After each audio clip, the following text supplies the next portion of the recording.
Terima kasih Tuan Speaker kerana memberikan ruangan kepada saya untuk turut berbahas rang undang-undang untuk meminda kanun keseksaan yang telah dibentangkan tadi.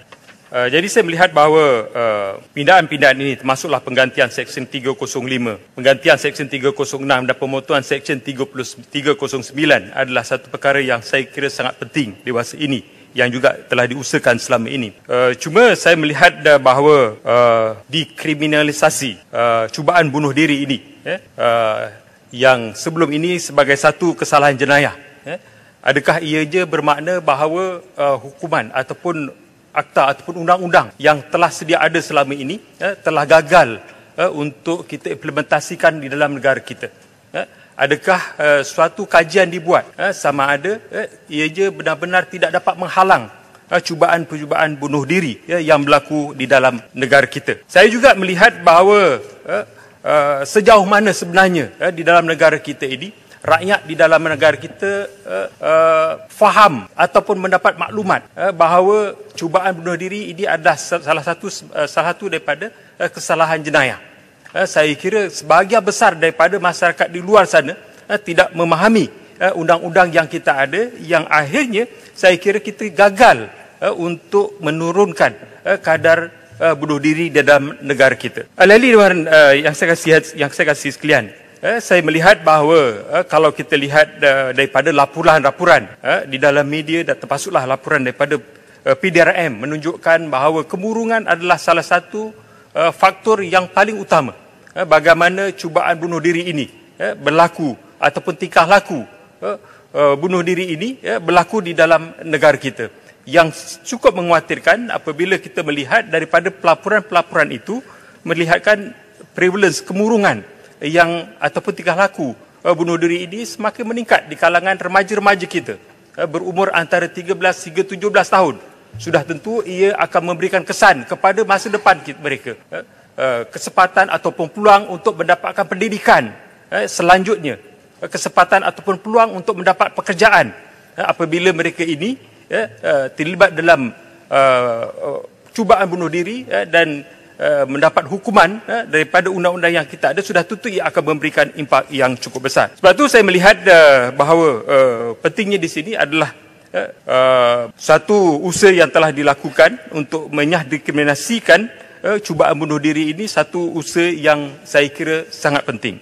Cuma kita juga perlu belajar, walaupun tadi disebutkan oleh Timbalan Menteri bahawa hasil daripada beberapa negara yang telah dikriminalisasi cubaan membunuh ini menunjukkan pengurangan tingkah laku cubaan membunuh ataupun cubaan membunuh diri ini. Cuma kita mungkin juga boleh mendapatkan maklumat sejauh mana ianya benar-benar daripada sudut statistiknya, termasuklah negara jiran kita Singapura, apakah hasil selama ini daripada pindaan yang telah dilakukan. Saya melihat bahawa kalau berkaitan dengan masalah mental illness yang cukup jelas, skizofrenia ataupun MDP, manic depressive disorder, yang saya kira ia mempunyai faktor-faktor seperti halusinasi ataupun delusi, yang di luar daripada kemampuan untuk mereka membuat pemikiran ataupun tindakan, dan ia juga disebabkan, kalau disebutkan tadi, soal kecelaruan pikiran untuk membuat menjustifikasikan tingkah laku ataupun tindakan. Ini juga adalah satu perkara yang sangat penting. Cuma kita juga harus melihat apabila perlakuan berlaku, cubaan bunuh diri ini berlaku, apabila percubaan bunuh diri ini berlaku, apakah yang perlu kita harus tangani hasil daripada yang kita sebutkan tadi? Tidaklah semata-mata kita menangkap mereka, kemudian menyerahkan atau membawa kepada hospital untuk didiagnoskan sebagai masalah mental, tetapi apakah kesan-kesan ataupun apakah langkah-langkah yang perlu kita ambil, mitigasi. Sebab itu saya melihat bukan sekadar hukuman mungkin, ataupun ada satu kaedah bagaimana kita harus menempatkan mereka ini untuk kita memberikan rawatan kepada mereka. Bukan hanya sekadar mungkin rawatan secara farmakologi, tetapi mungkin rawatan daripada sudut keagamaan. Bagi orang Islam mungkin pendekatan agama Islam itu sendiri sebagai salah satu daripada mitigasi ataupun rawatan untuk mereka pulih semula. Kerana saya yakin walaupun kanun kesesaan di negara kita ini adalah very material daripada undang-undang daripada India, yang saya kira kalau kita lihat sejarahnya di British yang berasaskan kepada faktor agama Kristian, yang diambil sebagai satu dosa apabila melakukan bunuh diri ini. Saya kira juga di dalam negara kita Islam sebagai agama persekutuan, dan dalam Islam itu juga sebagai satu dosa besar apabila kita melakukan bunuh diri ini.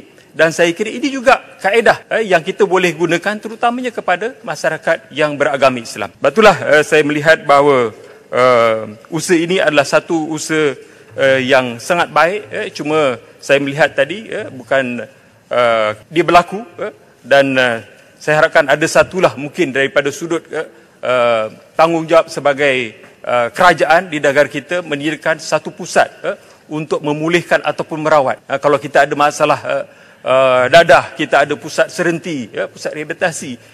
Kalau ini juga mungkin boleh kita beradakan, bermakna kita boleh membantu ramai masyarakat, dan akhirnya matlamat kita untuk mengurangkan tingkah laku bunuh diri ataupun cubaan bunuh diri dapat kita kurangkan.